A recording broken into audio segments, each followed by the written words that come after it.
guys, welcome back to my channel. So today I'm going to be doing the best books that I read during 2021, and these are just a list of opinions, just my favorite books that I read, the ones that stuck with me the longest. A lot of these books got gold stars for me, and if you don't know what a gold star is, it's basically books that like surpass 5 stars, like books that are like my all-time favorites. They end up on like my favorites list. So I'm going to let you guys know which ones of these are 5 stars, and I'm also just going to talk a little bit about each one.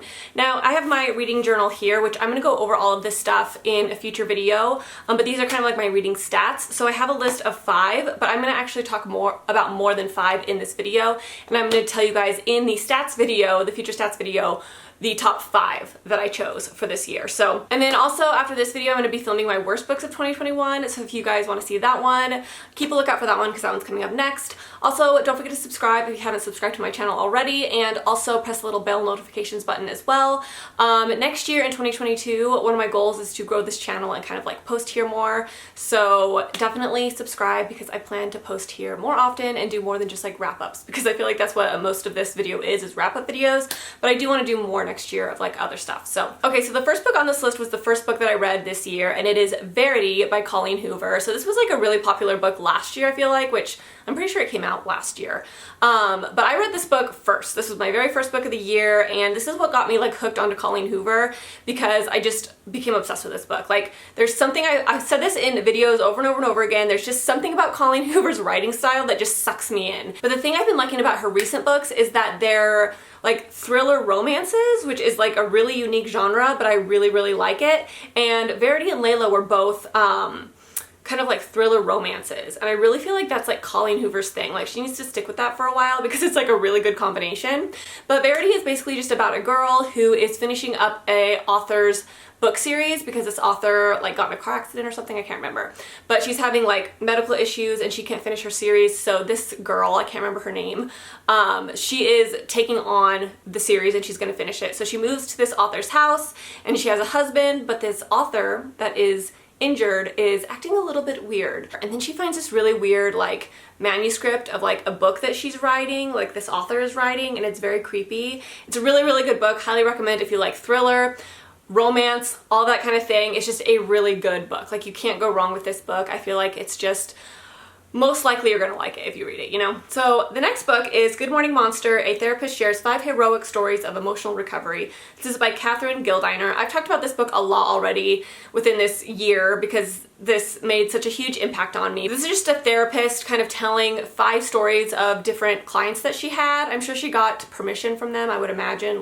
This is basically like their stories and kind of the therapy process that she went through with these clients, and kind of how she helped them with their emotional recovery and how she helped them, you know, heal from these really traumatizing events in their past. And this book was so interesting, not only because I love psychology, I just think it's so fascinating. It's so interesting to kind of see inside of a therapist's head and kind of look at that side of the equation. You know what I mean? You know, we're always like the patients, so we're seeing it from our side, but this book kind of takes a peek into what it's like on the therapist side. The thing I really liked about this book was the stories were so amazingly like inspirational. Like, these people were some of like the strongest people I have ever read about in my life. They were amazing, and these stories were just like so heart-wrenching, and it was just so good. And the thing also that I loved about this book was how humble the writer was, the therapist that helped these people. She knew that she wasn't like the most perfect therapist. She knew that she made certain mistakes. She didn't come into this book being like, I am the best therapist and I did everything right.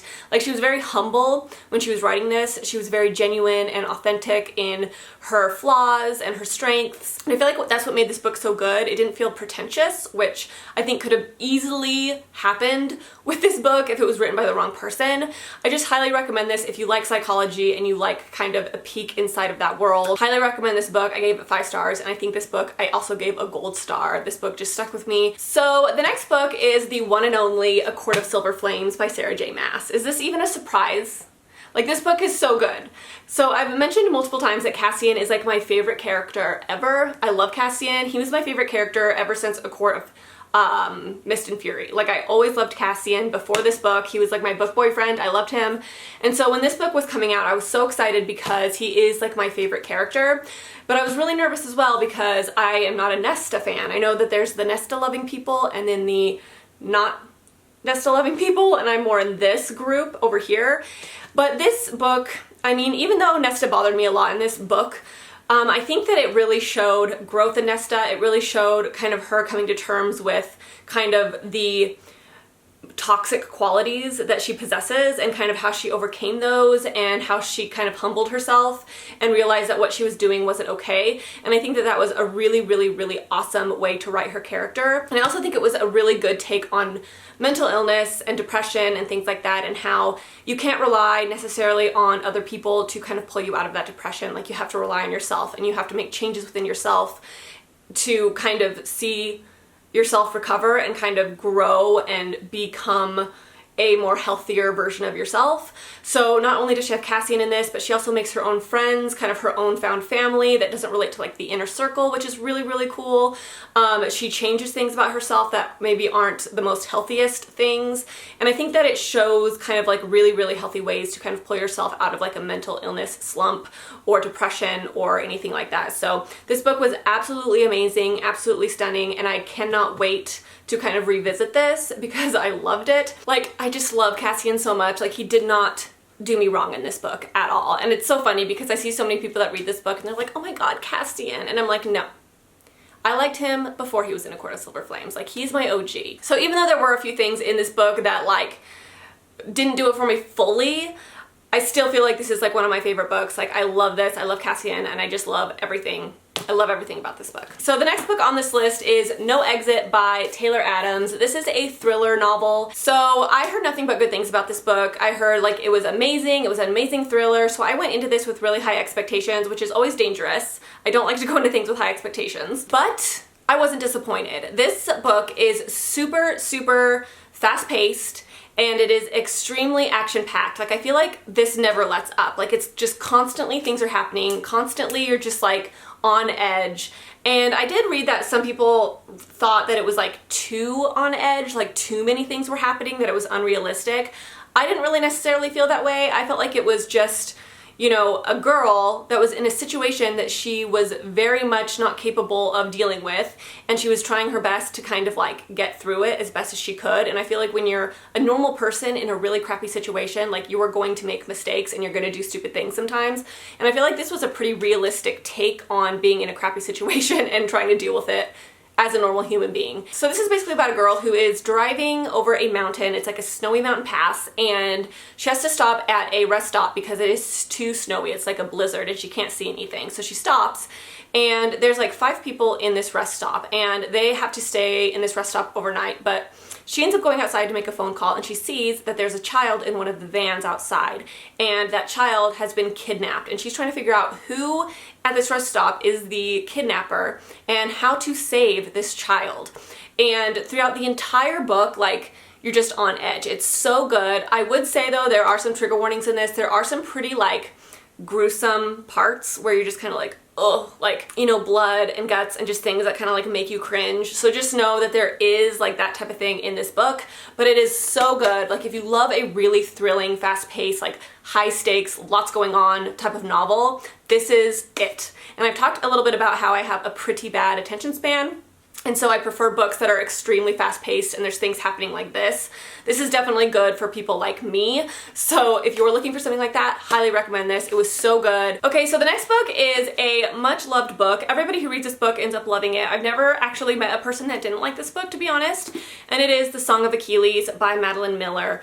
This book is stunning. It is absolutely one of the most beautiful books I've ever read. It is so beautifully written. I feel like this book, like, you attach yourself to these characters so much because it's like their almost entire life story. So you kind of see how their like friendship developed and how that friendship turned into a romance, and then everything like about these two people in this book, the couple in this book, is just so wonderful. Like, I can't explain it unless you read it. Like, you just feel so deeply for these characters by the end of the book. I gave this book 4 stars, but I've been meaning to actually change this to 5 stars on my Goodreads. I gave it 4 stars because I had such high expectations going into this book, and I don't cry in books. Like, it's just not something that I do. And I'm coming to accept that. And it's fine. Like, I don't have to cry in books. And the reason I gave this book 4 stars is because everybody said, like, you are going to cry. Like, this is the saddest book that you're ever going to read. And if you don't cry, then there's something wrong with you. Sure enough, I didn't cry. Is that a surprise? No. I shouldn't have been surprised by it. But I gave it 4 stars because I was like, you guys said I was going to cry and I didn't. But that shouldn't take a star away. So I need to get over that fact. So I'm going to change this to a 5 because it deserves a 5. I was just being really, really stubborn with it and I gave it 4, but it deserves 5. So highly recommend this, you guys. It is so good. If you like Greek mythology, highly recommend. It is LGBTQ and it's just like the most precious romance you will ever read in your life. And it's sad. And just know that if you read this, it is a sadder book, so it's not gonna like make you like super happy and like jumping for joy. So know that going in, but this will not let you down. Okay, so the next one, oh, how did I not put this on my best books? Ugh, what was I thinking? I'm gonna have to add 6 books. Okay, so the next book is The Dyslexic Advantage by Brock L. Eid. I don't know how to pronounce his name. So this is a book about dyslexia, and I was so stubborn. I would not read this book. I thought this book was going to be completely different than what it was, but this book is absolutely one of the best books that I've read ever. Like, if you have had any trouble reading in your life, if you have had any issues learning to read, or you had a hard time with your letters, were they backwards, were they, you know what I mean, any trouble reading, highly recommend reading this book because it is possible that you have mild dyslexia or stealth dyslexia, which means it didn't really hurt you in school. Yes, it was difficult for you to read, or you read really slowly, or sometimes you like weren't that great of a speller or something like that, but for the most part you were able to get through school no problem. But I think if you had any of those struggles growing up, like I said, any of those struggles, this book is going to open your eyes to so many things about your life. And it's insane. Like, I think I have stealth dyslexia, meaning I was able to get through school fine, I was able to read fine, like I can still read fine, but I've always had horrible spelling. If we didn't have like autocorrect and stuff with like phones and computers, like I think I would be really surprised at how bad of a speller I was. It's just like we don't even realize it anymore because everything autocorrects for us, but there's times where I'm like, oh my god, like I would not be able to spell if I didn't have autocorrect. And I feel like I have a little bit of stealth dyslexia. It's interesting because, as you guys know, my daughter is severely dyslexic. It's like very, very prominent in her life, and she does struggle a lot in school because of it. And dyslexia is extremely hereditary, so if your kid has it, it is somewhere in your family, probably. And it's very, very interesting because it will open up your eyes to so many things about who you are as a person and your strengths that you probably haven't even seen before. And it's just such a fantastic read. If you have a child who struggles at all in school, you have to read this. Even if your child has ADHD, I would recommend reading this because I think that you might find some interesting connections. So definitely read this. It is so fantastic. I think every single teacher needs to read this in school because it is so freaking important. Okay, so the next book that I absolutely loved this year was Window Shopping by Tessa Bailey. So this was my most recent read, and this was like a Christmassy read. And I don't usually read for the season. That's not really how I read. I just kind of read whatever I feel like reading.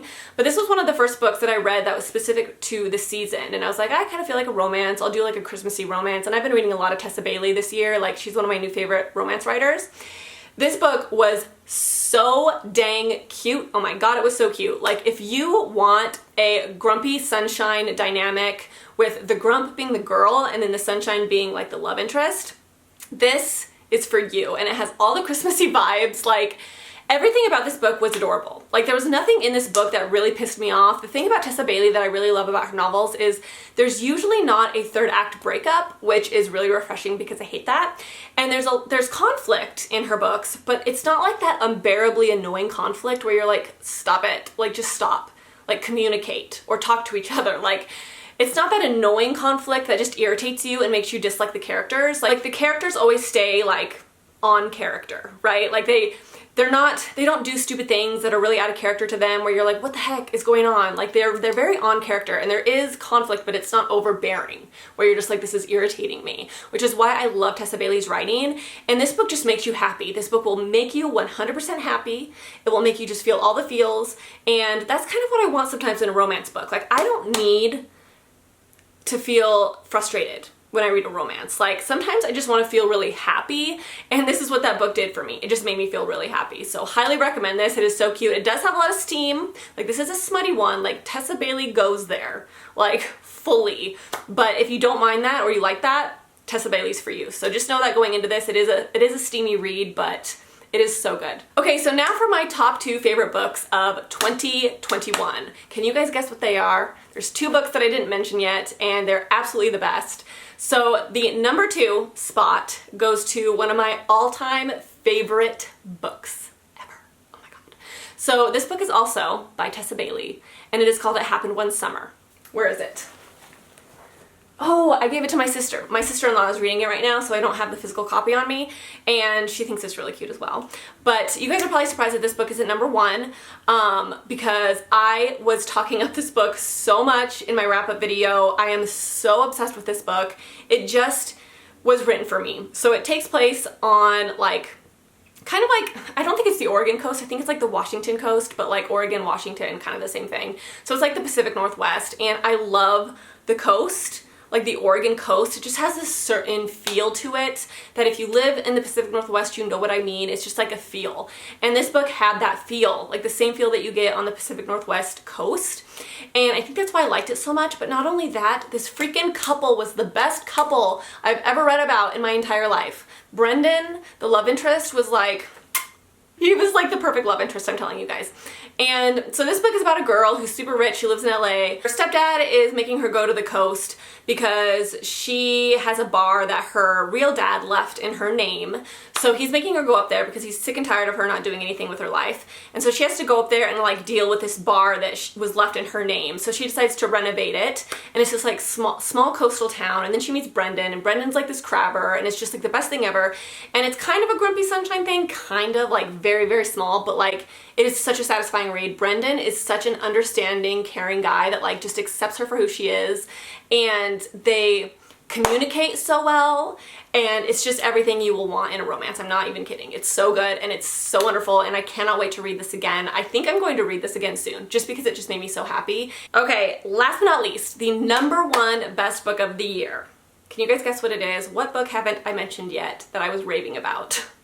You guys are probably surprised it wasn't It Happened One Summer, because that was like my obsession. But the best book of the year not only goes to a really good book, but also just a very well-written book, and it just deserves to be number 1, and that is The Push by Ashley Audrain. So I read this in audio, and this book was so good. Like, I can't explain how good this book was. This book was such a genius way of writing the story. Like, I can't, like, I'm just like, who are you and how did you write this? Like, there's no way I could have written this. So it's basically about this mom who has a baby, and she's with her husband, right? And she has a baby, and this baby she isn't connecting well with this baby. She's not having that really strong mother-daughter bond, and she's wondering if it's like, you know, postpartum depression, postpartum anxiety, and she's like, what the heck? Like, why can't I bond with my baby? Is it me? Like, I can't figure it out, because the baby is bonding really well with her husband, and they're having a really strong bond, so she's kind of like, it must be me.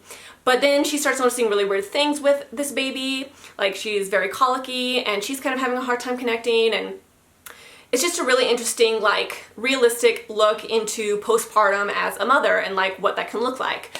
But then really weird things start happening, and she starts questioning like herself, but then she also starts questioning her baby, and she starts wondering like, wait, is it me? Is it her? It's like very unreliable. Like, who is it? Like, what's going on here?